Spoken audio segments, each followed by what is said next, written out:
გინდე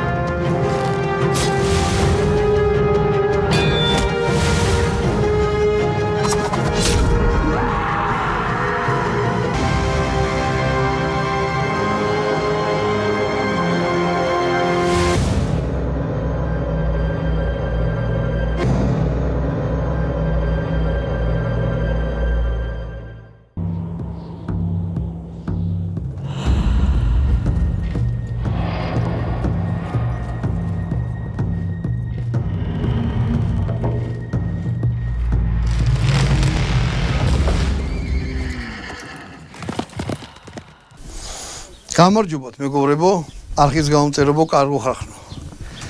ძველი საჭურველის განხილვა გავაგრძელოთ, იმიტომ რომ იარაღით ესასოლი ასე დიდი ხეცინ არის მოგონებული. ნუ რაღაც ჩინელებმა როდესღაც მოიგონე ძალიან დიდი, მოკლედ არ იყენებდნენ რა. ჩვენი წინაპარი ხმლითომობდა და შვილი და ასე შემდეგ მექანიკური კუნთის ზალა იყო მაშინ და მთელი ამბავი. აი ესეთი აბჯარი მაქვს. მინდა რომ გაგაცნოთ რომაელი ცენტურიონის ტანისაცმელი. ანუ იყო ტუნიკა ესეთი რაღაცა, ეგ თავდებოდა. სხვათა შორის ზაფხულისთვის კაია ესეთი ორპირი ხარები. შარვალი ამას არ ქონდა. მუზარადი რკინისაა, ფოლადის. აი საყბეურები აი ესენი. ამაზე აი იკეთებოდა, ამას არ აქვს ახლა შესაკრავი რომ აი ეს დაეცვა, დანარჩენი ყველაფერი კარგად ჩანდა ეს ვქონდოთ. მუზარაძე ვილაპარაკოთ, მოვიხსნი და ისე. ოჰო, როგორაც ხელა.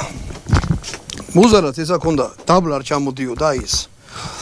ანუ წინ დარტყმის დროს აი ეს ორმაგი იყო, ფოლადი და ეს დრეკადი იყო შუბში რო ჩაერტყათ, ეს არ აფუჭდებოდა. ნუ ეს ყბებს იცავდა. ავიღოთ ახლა ეს რა იყო. აი ეს ზემოდან იყო ცენტურიონის, ანუ ბრძოლის დროს ჯარისკაცებს ესეთი რამე არ ჰქონდათ. ჰქონდათ ცენტურიონი იყო როგორც სერჟანტი, ან უფრო ლეიტენანტი რა, 80 კაცი ყავდა ცენტურიონს. 6 ცენტურია შედიოდა, 6 ცენტურია იყო უკვე ერთი კოჰორტა, 6 კოჰორტა იყო ერთი ლეგიონი.